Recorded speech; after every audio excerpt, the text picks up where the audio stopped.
Thank you for having me. Before my near-death experience, I was employed in the Seattle area, specifically with King County. My role was as a supervisor in the probation department at the juvenile courts. I genuinely cherished my work there, especially the opportunity to interact with adolescents. I often joked that I would continue doing this job until the day I died. Little did I realize just how prophetic that statement would turn out to be. It's quite intriguing, isn't it? It all began on May 5th, 2006, when I had a kidney stone that became lodged on the right side. Having experienced kidney stones before, I immediately recognized the familiar symptoms. Initially, I thought I could either wait it out or endure the pain, hoping it would diminish as it had in past incidents. However, this time was different. The pain persisted. So, I decided to go to the emergency room. I approached it quite casually. I walked in and simply stated, "I've got a kidney stone. It's over here." Based on my past experiences, I expected they would take me to a room, administer morphine, and the pain would ease. But things didn't go quite as planned at the hospital. Not only did they find the kidney stone, but they also discovered I had a kidney infection. They treated me with antibiotics for the infection. The doctors decided to keep me in the hospital overnight and scheduled me for surgery the following day. The surgery itself went off without a hitch. They successfully fragmented the stones as intended. However, unbeknownst to us at the time, the antibiotics administered were ineffective against the infection I was battling. That turned out to be quite alarming. When the stones were broken up, the infection, essentially the poison, entered my bloodstream. This caused me to become septic, and my body began to shut down. Not just my heart and lungs, but all systems were affected. It was an incredibly dire situation. Despite the gravity of it all, what stands out to me most is the lack of fear I felt as I faced the prospect of dying. As a born-again Christian, I have a firm belief in heaven, and I was confident that was where I was headed. This conviction gave me a profound sense of peace in those critical moments. As I grasped the reality of my situation, the only thought in my mind was, "I'm going home." According to the medical records, I was clinically dead for about an hour and 45 minutes, but my experience during that time was profoundly different. I recall leaving my body and rapidly ascending through the hospital floors, soaring into the blue sky and beyond into outer space. The speed was astonishing. Describing the speed is challenging, but a Bible verse always comes to mind. To be absent from the body is to be in the presence of the Lord. That's precisely what it felt like. I moved faster than the blink of an eye. By the time the top eyelid hits the bottom one, I was already in heaven. It was a truly remarkable experience. As I traveled through this other realm, I remember seeing what some might call a light at the end of a tunnel. However, to me, it appeared more like a window, a portal to another dimension. I'm not literally saying it was a window, but that imagery captures the essence of it best. Upon passing through this window, the sensation was overwhelmingly right. Everything was in perfect harmony. There was a profound sense of peace, an environment devoid of agitation or irritation. In that moment, the most striking realization for me was the sense of belonging. I hadn't fully grasped how out of place I had felt on earth until that experience.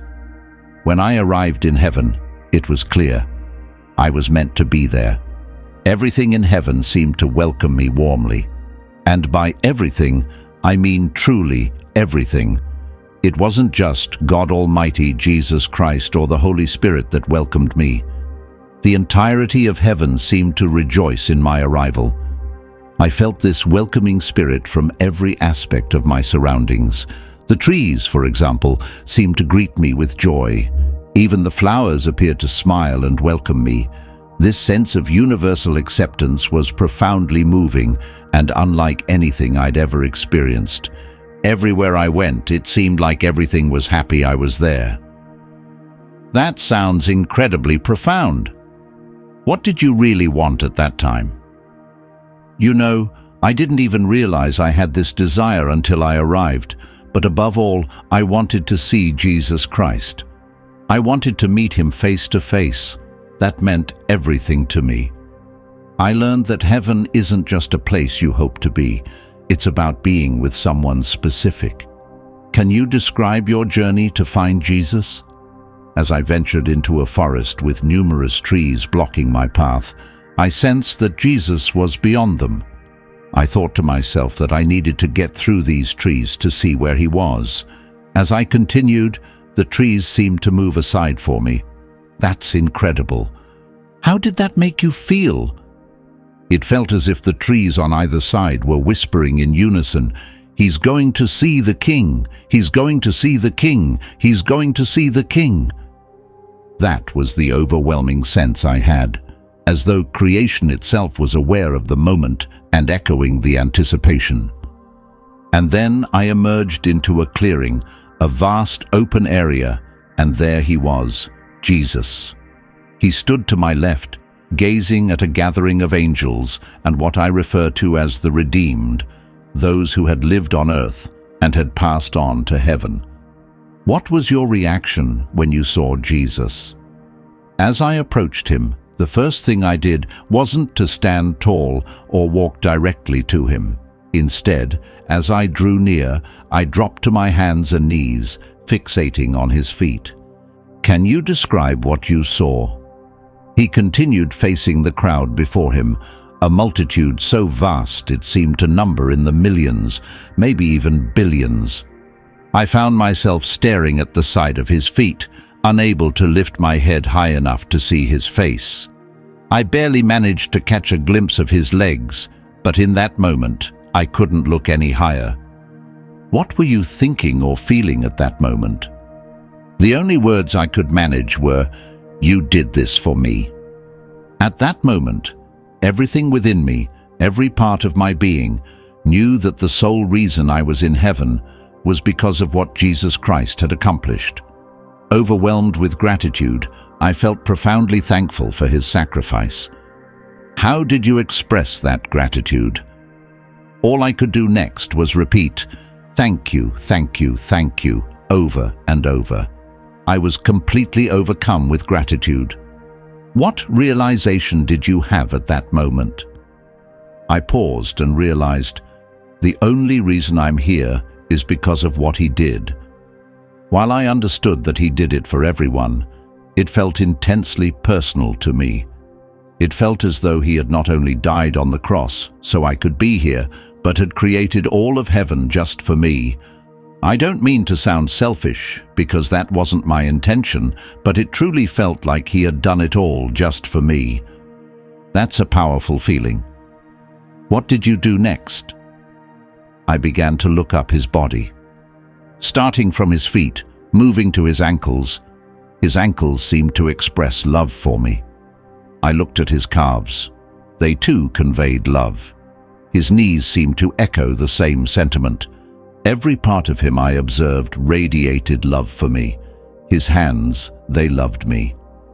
And when you got to his face, when I finally saw his face and he looked at me, there was something deeply moving about his gaze. He looked at me as if I had never disobeyed him in my life. That perception was incredibly profound. That must have been overwhelming. How did you interpret that look? It made me reflect on the nature of his forgiveness. I remembered reading in the Bible, particularly in Hebrews chapters 8 and 10, about how God forgives and forgets. That look from Jesus, so full of forgiveness, made me realize he truly forgets our sins. Experiencing that gaze, I felt affirmed as an eternal being.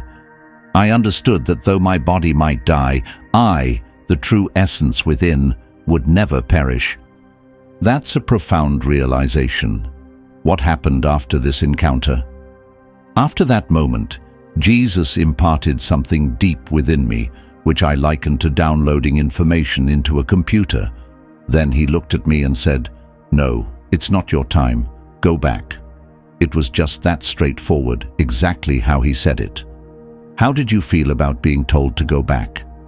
I was somewhat content with the decision. Interestingly, I didn't return through the forest the way I had come into heaven. Instead, I went over the forest. It felt like I was flying over it.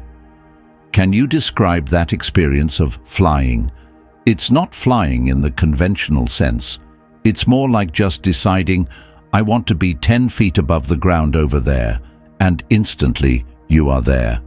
It's similar to how, in the Bible, Jesus walked on water. There's no fear involved, allowing you to ascend as high as you wish. That sounds amazing. What happened when you reached the place where you entered? When I arrived at the spot I was to leave from, and it wasn't like there was a physical door that opened, I just knew that with the next step, I would exit that realm. I stood there for a moment and realized my body wasn't ready yet. It just wasn't ready. I was actually joyful about that. So, what did you do then? I remember turning around and exclaiming, "Yes!" The forest lay before me, and I knew Jesus was on the other side. But I felt compelled to go to the left of the forest, and as I did, oh man, all of creation seemed to rejoice. What I witnessed was truly spectacular. I saw mountains, but they weren't ordinary mountains. They moved like ocean waves. As they shifted, it was as if ocean waves were rolling past me, except these were majestic mountains in motion. I was overwhelmed, thinking, oh man, this is so wonderful, and I was soaking it all in because, honestly, I thought I was going to stay. That sounds incredible. What did you do next? I felt a strong pull to return to Jesus, so I made my way back to him. This time, I approached from the other side and, for some reason, moved behind him before returning to the same position as before. As I bowed down before him once more, he spoke further, sharing more about the surroundings and the essence of that place. Can you describe what you saw or felt during this encounter? I remember noticing the light emanating from him this time around. I hadn't mentioned it earlier, but there was a brilliant light radiating from him, enveloping me in its glow. That sounds beautiful. What happened after this second encounter? Following our conversation, he looked at me once more, his gaze tender and filled with love. He peered down at me and reiterated, "No, it's not your time. Go back." Upon hearing him say it wasn't my time again, I soared over the trees once more. When I reached the edge where I initially entered, it appeared as though just one more step would take me out. I was about to leave, but suddenly I realized again that my body wasn't ready.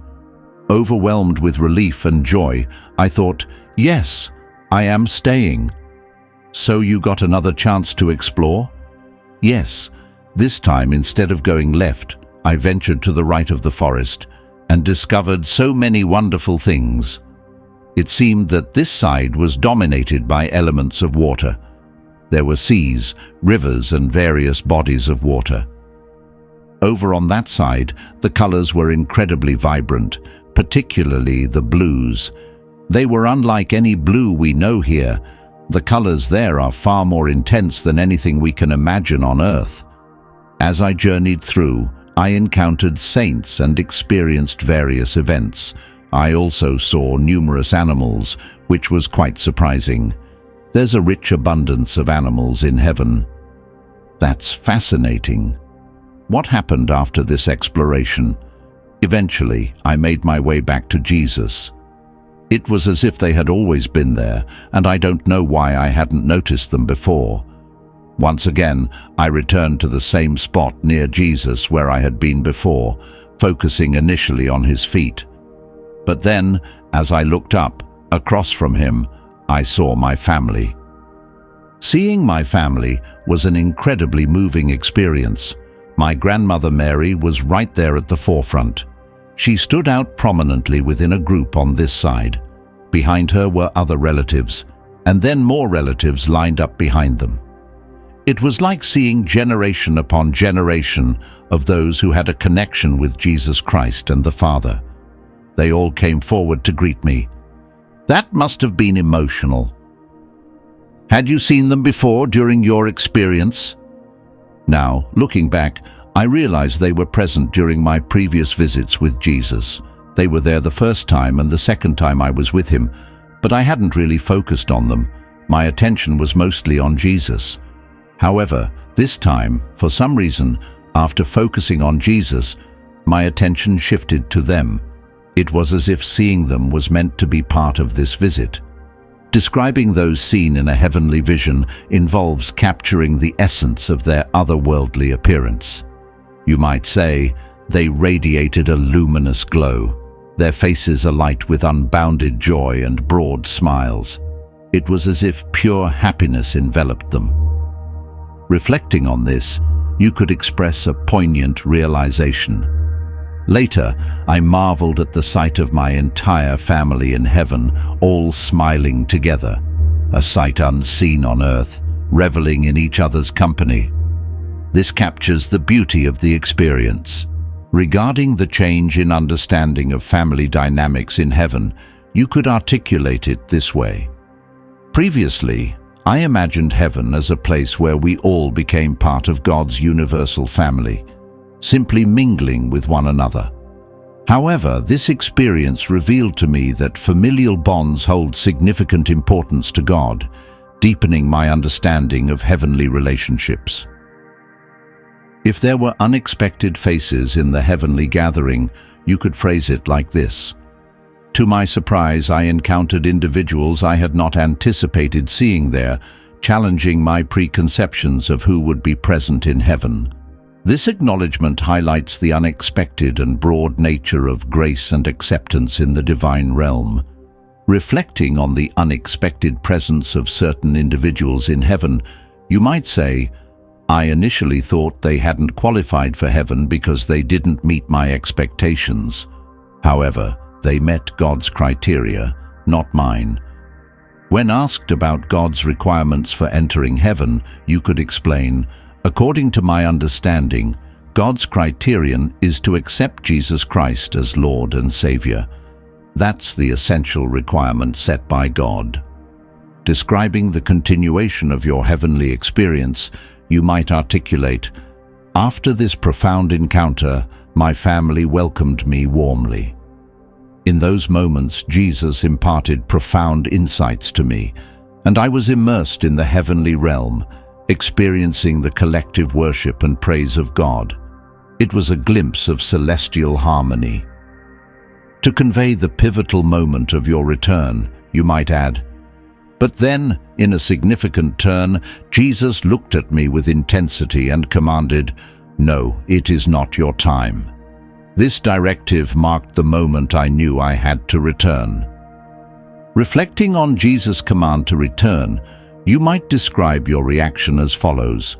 When Jesus issued that command, it felt as though all of creation before me stepped aside, making it clear that his words were directed solely at me.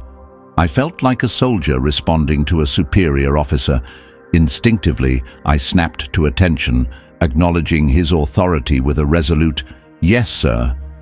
It was as if he needed me more on earth than in heaven at that moment. Although he didn't say those exact words, that was the profound sense I got from his presence.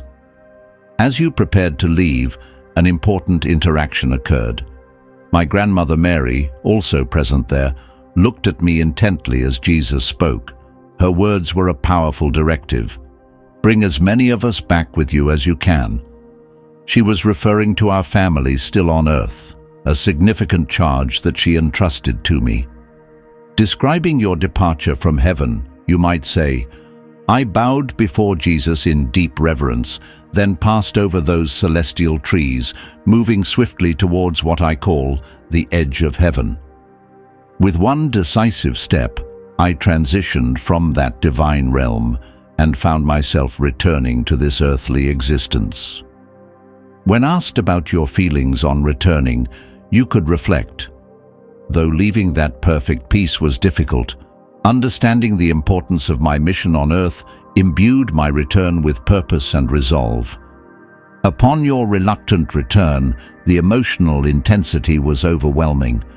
I was profoundly sad, like a baby wailing in distress. I vividly recall hovering above my hospital bed, seeing my own body below. The medical team had ceased their efforts, beginning to put away their equipment. I even heard the doctor mention he was about to sign my death certificate. Regarding the continuity and transformation of earthly relationships in heaven, you might explain, in heaven, I recognized each of my family members and felt an intense, unbreakable bond with them, yet the dynamics were distinct from those on earth. There, our love was purified and perfected, devoid of any earthly conflicts or misunderstandings. It seemed that everyone's interactions were filtered through their divine connection with God, creating a harmonious unity. Explaining the specifics of your return to your earthly body, you could detail, after Jesus reiterated that it wasn't yet my time, his third insistence, I was imbued with a renewed sense of purpose. Despite my initial reluctance, understanding the significance of the tasks I needed to accomplish on earth helped me accept the necessity of my return. This mission, as imparted by Jesus and reinforced by the loving command of my grandmother, was clear: to make a meaningful impact by bringing as many souls as possible back with me. My grandmother Mary had given me a task: to bring as many souls back with me as possible. I knew this was my mission. As I departed from heaven, the sensation of speed overwhelmed me, much like it had when I first arrived. When I returned to my hospital room, I observed my own body, motionless on the bed. The medical team had ceased their efforts and were tidying their equipment. One of the doctors was even completing my death certificate. I lingered above my form for a short while before slipping back inside it. What occurred when you re-entered your body? The instant I merged with my body, the heart monitor erupted into life, its beeps slicing through the room's silence. The medical staff, taken aback, rushed to my side to resume their urgent care. They intubated me, ensuring I could breathe once more. The serene bliss I had felt in heaven sharply contrasted with the state of my body upon return. How did you feel physically after this ordeal? I was extremely weakened. My body had endured significant trauma, having been clinically dead for nearly 2 hours. Recovery was a gradual process. However, spiritually and emotionally, I emerged invigorated and imbued with a newfound sense of mission. How has this experience reshaped your outlook on life? It has altered everything. My views on life, death, and the everlasting nature of our souls have profoundly changed. I now live daily with the realization that our earthly existence is fleeting when measured against eternity, and that every second is precious. I've become more dedicated to loving others and spreading the word of God's love as widely as possible. Fear of death has left me, yet I've grown to cherish life and the divine purpose I'm meant to fulfill here even more. You've mentioned living with a heightened sense of purpose. Could you expand on that? Certainly.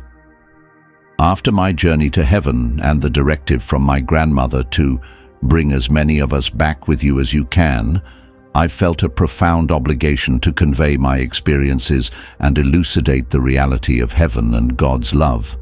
I strive to approach each day mindful that our actions bear eternal significance. How has your near-death experience influenced your relationships? Immensely. I now view everyone as deeply cherished by God, much like the love I felt firsthand. This realization has made me more patient, more compassionate, and more driven to share the profound love I encountered in heaven. My appreciation for family ties has also deepened, recognizing their importance not only in this life, but also in eternity. You mentioned encountering animals in heaven. Could you describe that more? Indeed, the presence of animals in heaven was an unexpected joy. They were abundant, ranging from familiar earthly species to mystical creatures I had never seen before. Their seamless integration into the heavenly landscape highlighted a perfect harmony that extends beyond humanity. This experience reinforced to me that God's care encompasses all creation, not merely humans. That's truly fascinating. I didn't interact with the animals directly, no. My attention was captivated by Jesus and then my family, so I didn't engage with the animals. However, I could feel their joy and peace, just as everything else in heaven seemed to embody. They appeared to be praising God in their own unique way. You've spoken about the splendor of heaven. Could you elaborate on its beauty? It's difficult because no earthly words can truly capture it. The colors were more vivid than anything we experience here. The light permeated everything, yet it was gentle, warm, and welcoming. Everything seemed alive in a manner that's difficult to articulate. The trees, the flowers, even objects that would appear inanimate on earth, all resonated with their own life, and the harmony was absolute. There was no decay, no flaws. It was a level of beauty beyond anything I could have ever imagined. You mentioned that Jesus downloaded information into you. Can you elaborate on what you mean by that? Describing it is challenging, but it felt like an instant infusion of knowledge. It wasn't as if he spoke to me using words. Instead, he transferred understanding directly into my mind or spirit. I suddenly comprehended aspects of God, heaven, and life that had previously eluded me. Although some of this knowledge diminished upon my return to my body, much of it remained with me. Could you share any specific insights you retained from this download? The most significant revelation was a deeper appreciation of God's love. I believed I understood God's love for us, but the reality I encountered was far more profound. You mentioned spiritual warfare. Could you delve into that a bit more?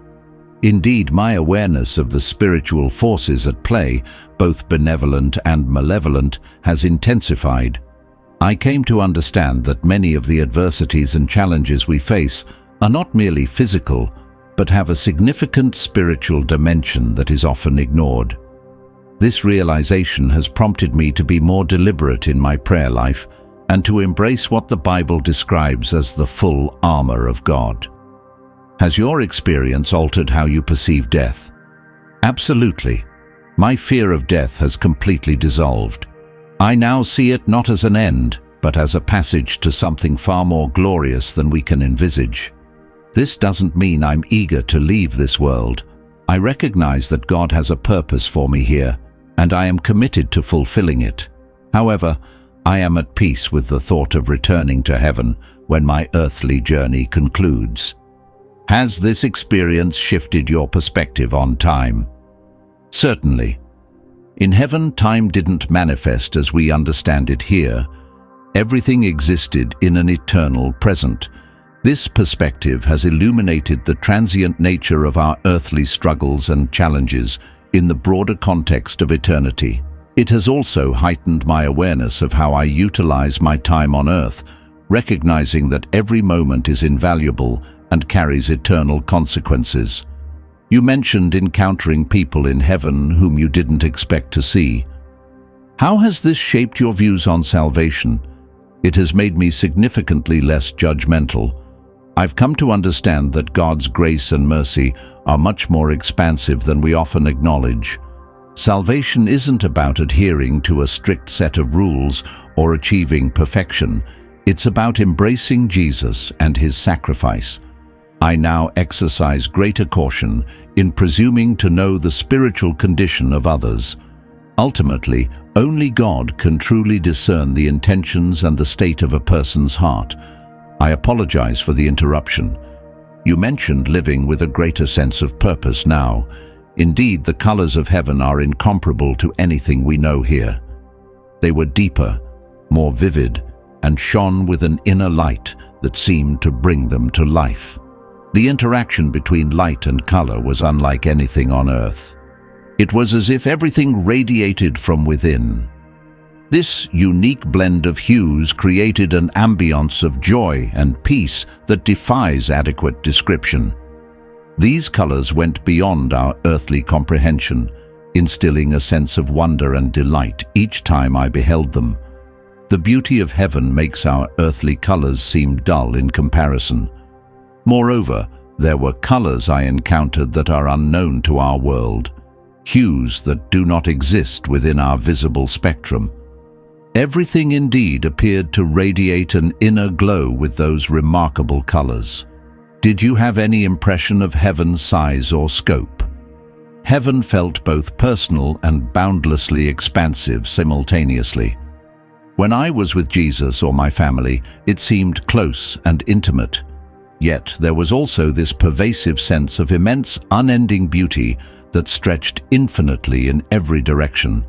It was as though heaven expanded as needed, perfectly accommodating everyone and everything in a state of flawless harmony. Indeed, all of nature in heaven seemed animated and responsive in ways that defy earthly explanations. The mountains themselves undulated like ocean waves. Even the light appeared sentient, enveloping me in its embrace. What we typically consider inanimate here on earth seemed to possess a consciousness in heaven, all unified in the act of glorifying God. Did you sense how others were experiencing heaven? While my own journey was my primary focus, I was aware that everyone around me was immersed in the same profound levels of joy, peace, and love that I felt. It seemed as though each person was enveloped in their perfect moment, yet simultaneously, we were all connected in a collective worship and adoration of God. You mentioned feeling reluctant to return to earth. Reconciling myself to returning to earth was challenging at first, the person explained. Heaven's beauty and perfection were overwhelming, and part of me resisted leaving. However, I believed God had a reason for sending me back. This belief brought me peace and helped me see my life here as a mission, to share my experiences and help others prepare for eternity. The interviewer asked, "How has your experience affected your view of worship?" "Worship has transformed for me," they replied. "In heaven, worship was more than an act, it was a way of life. Everything and everyone was in a constant state of praise, driven not by duty but by genuine joy and love for God. It has completely transformed the way I approach worship here on earth, filling it with a newfound passion and depth." "Were you aware of anything happening on earth while you were in heaven?" "No, not at all. I was so immersed in the beauty and wonder of heaven that I had no sense of what was happening to my body or in the world. It wasn't until Jesus told me that it wasn't my time that I even realized I would be returning." Has your experience changed the way you see your work or daily life? Without a doubt. Now, I see every task, no matter how small, as a chance to bring a piece of heaven into this world. Whether it's my job, my interactions with people, or even the simplest routines, I try to approach them with the same love and joy I felt in heaven.